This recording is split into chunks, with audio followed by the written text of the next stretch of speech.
28. 28. Nice go. Ginadya yun. Number 3 pala. Dahil sa pagtitipid, sipag, tiyaga at dedikasyon, si Edward ay naging may-ari ng malaking mall sa Luzon. Ang magandang katangian ni Edward ay blank. A. Dapat tularan. B. Hindi ko kayang tularan. C. Mahirap tularan. D. Hindi dapat tularan. Ulit. Dahil sa pagtitipid, sipag, tiyaga at dedikasyon, si Edward ay naging may-ari ng malaking mall sa Luzon. Ang magandang katangian ni Edward ay blank. A. Dapat tularan. B. Hindi ko kayang tularan. C. Mahirap tularan. D. Hindi dapat tularan. Number 4. Alin sa mga gawain ang nagpapakita ng dekalidad na pagganap? A. Gawin kaagad ang mga bagay na ipinagawa sa iyo at ipasa sa takdang oras. B. Sumusunod sa tamang kamatayan sa paggawa. C. Pagbutihin ang ginagawa upang may pagmalaki ito. D. Tama ang lahat ng sagot. Number 4. Alin sa mga gawain ang nagpapakita ng dekalidad na pagganap? A. Gawin kaagad ang mga bagay na ipinagawa sa iyo at ipasa sa takdang oras. D. Sumunod sa tamang kamatayan sa paggawa. C. D pala yun. C. Pagbutihin ang ginagawa upang may pagmalaki ito. D. Tama ang lahat ng sagot. Ulit. Number 5. Kahit nahihirapan si Ana, pinag-aaralan niya ng mabuti ang pananahon. Gamit ang makina. Pagdating ng tamang panahon, hindi na siya mahihirapang humanap ng trabaho. Ano ang masasabi mo sa kanyang ginawa? A. Pinalawak at pinabuti niya ang kanyang kakayahan bilang paghahanda. B. Siya ay nagkulang ng tiwala sa kanyang sarili. C. Si Ana ay hindi makapaghintay ng tamang panahon. D. Nawala ang dati niyang gana sa pananahit. Amag mo. Number 6.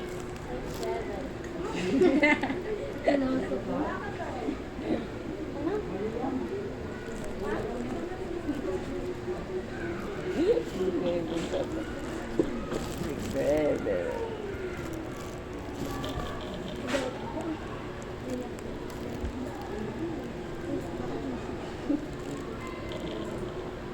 Malandar tayo bumalik na sa upuan.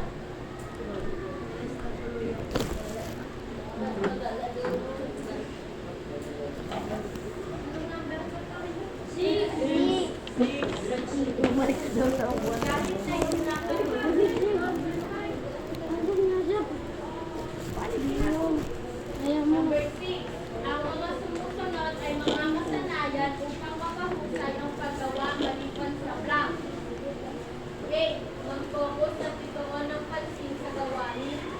B. Kapag nagkamali ay agad gumawa ng paraan para may tama ito. Humanap ng shortcut kapag hindi pa alam ang gagawin. D. Humingi ng upahan upang mas mapahusay ang paggalaw.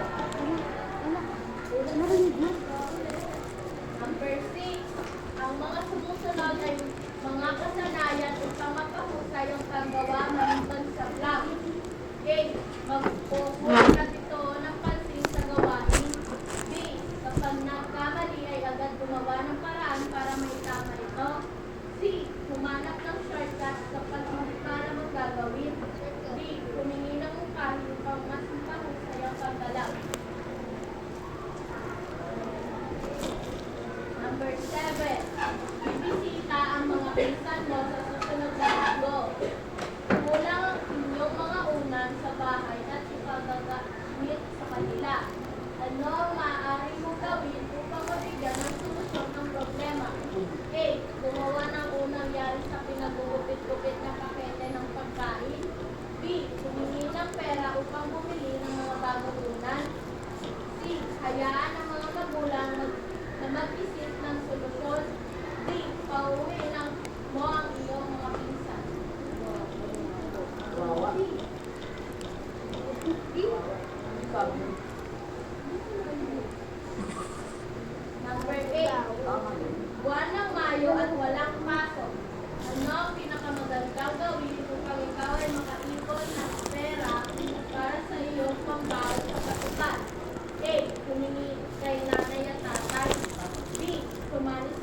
magbigas sa barangay.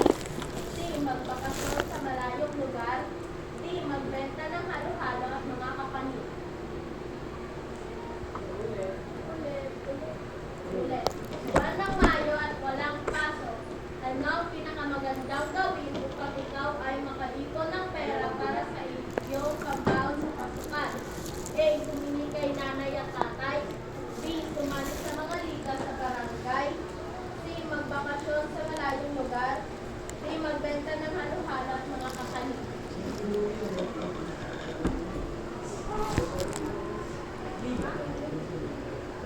Number 9. Dali-dali kang naglalakad papasok sa paaralan dahil kayo ay may pagsusulit. Natalsikan ng putik ang malaking bahagi ng inyong uniforme. Ano ang pinakamainam mong gawin? A. Bumalik sa bahay upang palitan ang nadumang uniforme. B. Hayaan na lamang at huwag pansinin ang nadumihang uniforme. C. Lakhan ang nadumihang uniforme pag uwi sa bahay. D. Hubarin ang suot ng jacket at ilagay sa bewang upang hindi mahalata ang putik sa uniforme. Dali-dali ka naglalakad papasok sa paaralan dahil kayo ay may pagsusulit. Natalsikan ng putik ang malaking bahagi ng inyong uniforme. Ano ang pinakamainam mong gawin? A. Bumalik sa bahay upang palitan ang nadumihang uniforme. B. Hayaan na lamang at huwag pansinin ang nadumihang uniforme. C. Lakhan ang nadumihang uniforme pag uwi sa bahay. D. Hubarin ang suot ng jacket at ilagay sa bewang upang hindi mahalata ang putik sa uniforme.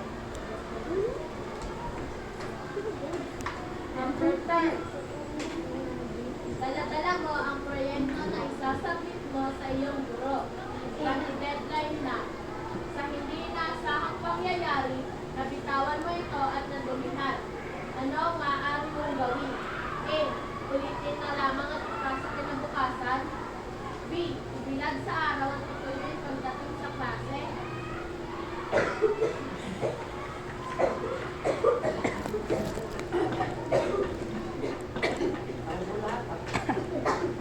C. Papotokapihan at ipasa sa guro. D. Lagyan ng disenyo ang bahagi na dominan. Ulit. Dalawalan mo ang proyekto na isasubmit mo sa iyong guro dahil deadline na. Sa hindi inaasahang pangyayari, magbitawan mo ito at nadumihan. Ano ang maaari mong gawin? A. Ulitin na lamang at ipasa kinabukasan. B. Ipilad sa araw at patuloyin pagdating sa klase. C. Papotocopy ito at ipasa sa guro. D. Lagyan ng disenyo ang bahagi na dumihan. 11. Gabi na at wala pang ilaw sa inyong tahanan dahil sa bagyong dumating. Wala na rin ibinibentang kandila sa tindahan. Ano ang pinakamainam mong gawin na magpapakitan ng iyong pagkamalikhay? A. Paisa-isang sindihan ng posporo. B. Matyagang maghintay na bumalik ang kuryente. C. Gumawa ng ilawan gamit ang mantika, asin at mula. D. Manghingi ng kandila sa kapitbahay.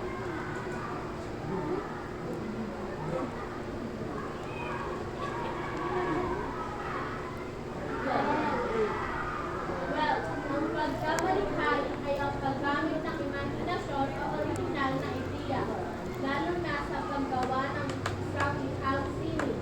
A. Tama. B. Mali. C. Di sigurado. D. Wala sa nabanggit.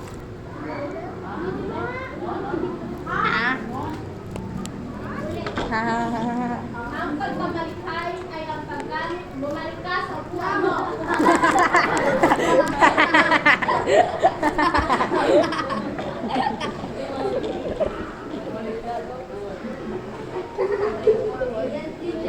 Okay, ito na. Ang pagmamalikhay ay ang paggamit ng imahinasyon na original na ideya, lalo na sa paggawa ng isang likhang sining. A. Tama. B. Mali. C. Di sigurado. D. Wala sa nabanggit.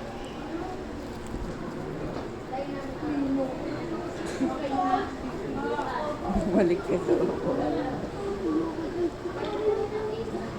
Number 13. Kapag ang tao ay hindi kasangkot sa pagbebenta, pangangalakal, pangangasiwa, pamamahagi, paghahatid ng mga pinagkukunan at mga kailangang kemikal o bilang tagatustos ng illegal na droga, siya ay sumusunod sa anong batas? A. Batas Pambansa BLG 9165. B. Republic Act Number 875. C. Republic Act 8749. D. Republic Act 9275.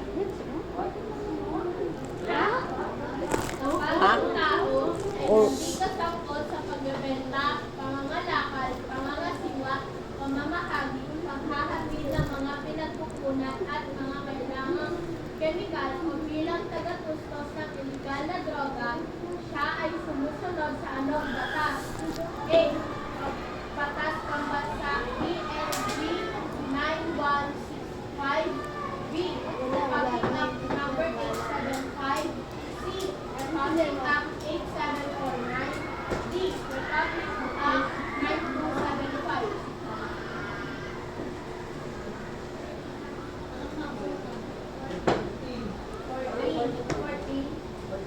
Ano ang inaasahang gampanin ng mga mamamayan sa mga batas? A. Ano ang inaasahang gampanin ng mga mamamayan sa mga batas? A. Tuparin kapag may nakatingin. B. Tuparin ang makayang tupad. C. Tuparin at isagawa para sa kapayapaan at kaunlaran ng bansa. D. Tuparin paminsan-minsan dahil hindi lahat maganda. Ano ang inaasahang gampanin ng mga mamayan sa mga batas? A. Tuparin kapag may nakatingin. B. Tuparin ang makayang matupad. C. Tuparin ang isagawa para sa kapayapaan at kaunlaran ng bansa. D. Tuparin paminsan-minsan dahil hindi naman lahat maganda.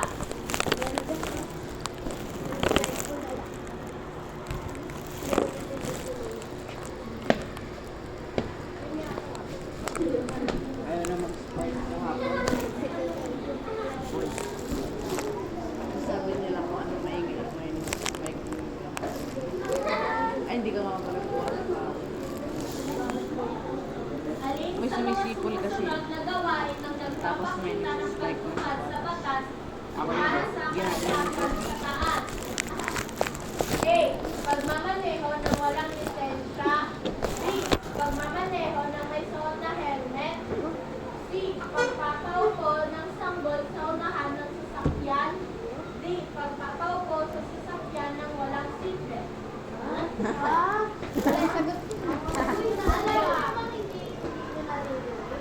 Alin sa mga sumusunod na gawain ang nagpapakita ng pagtupad sa batas para sa kaligtasan sa daan? A. Pagmamaneho ng walang lisensya. B. Pagmamaneho ng may suot na helmet. D. Pagpapaupo ng sanggol sa unahan ng sasakyan. D. Pagpapaupo ng sasakyan ng walang seatbelt. Makinig nga kayo. Ha, daw. Alin sa mga sumusunod na sitwasyon ang nagpapakita ng pagsunod sa Republic Act Number 9211? A. Paggamit ng sigarilyo sa loob ng restaurant. B. Paninigarilyo tahimik. B. Paninigarilyo sa loob ng silid-aralan. C. Pagbebenta ng sigarilyo at sa loob. Ulit na! Ano ba din kasi yung hashtag sa alin sa mga sumusunod na sitwasyon na nagpapakita ng pagsunod sa Republic Act Number 9211? A. Paggamit ng sigarilyo sa loob ng restaurant. B. Paninigarilyo sa loob ng silid-aralan. C. Pagbebenta ng sigarilyo sa loob at labas ng paaralan. D. Pagbabawal sa mga menor de edad sa pagbili ng sigarilyo.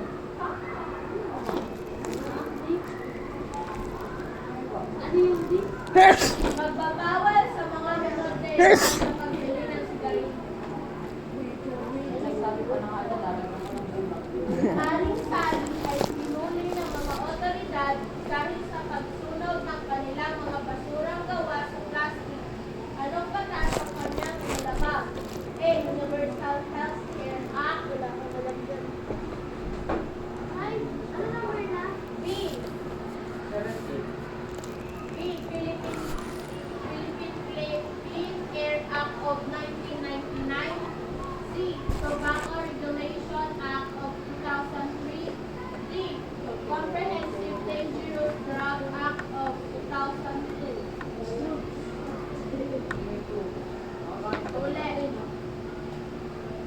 Si Aling Sally ay hinuli ng mga otoridad dahil sa pagsunog ng kanilang mga basurang gawa sa plastic. Anong batas ang kanyang inilabag? A. Universal Health Care Act. B. Philippine Clean Air Act of 1999. D. Tobacco Regulation Act of 2003. D. Comprehensive Dangerous Drug Act of 2002.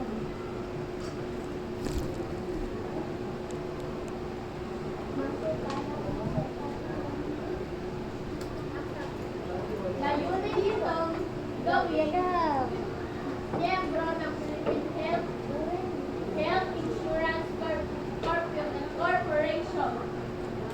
Ang bawat Pilipino. Ulit. Layunin nitong gawin miyembro ng Philippine Health Insurance Corporation. Ang bawat Pilipino at gawing abot kaya ang tulong medikal lalo na sa mga nakatira sa malalayong lugar. A. Republic Act Number 9211 Tobacco Regulation Act of 2003. B. Batas Pambansa 702. C. Republic Act 11223 Universal Health Care. D. Republic Act Number 9003 of 2000. E. Animal Welfare Act of 1998. F. Republic Act 8750 o Seatbelt Use Act of 1999. G. Republic Act 11037 ang masustansyang pagkain para sa mga batang Pilipino. Nakasagot? Anong number? Yung mga nasa likod niya, hindi mo puro sa harap. Ha? Dito ay 19.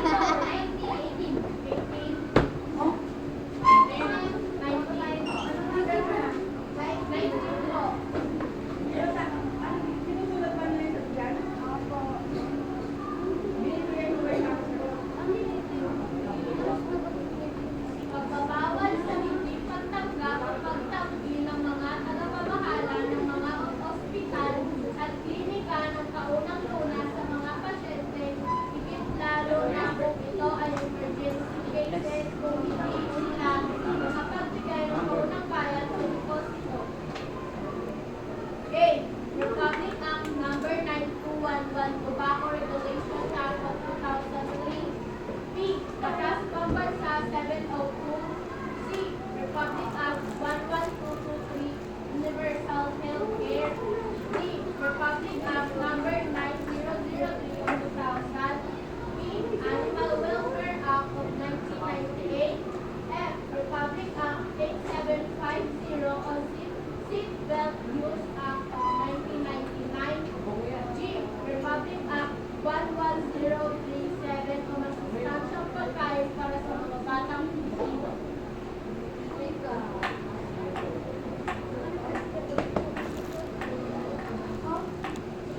Nakasunod ba? Nagbabawal ang pagsigarilyo sa mga pampublikong lugar, pero si Ma'am Sally ay patuloy na naninigarilyo sa plaza. A. Republic Act Number 9211 Tobacco Regulation Act of 2003. B. Batas Pambansa 702. C. Republic Act 11223 Universal Health Care. D. D. Republic Act Number 9003 of 2000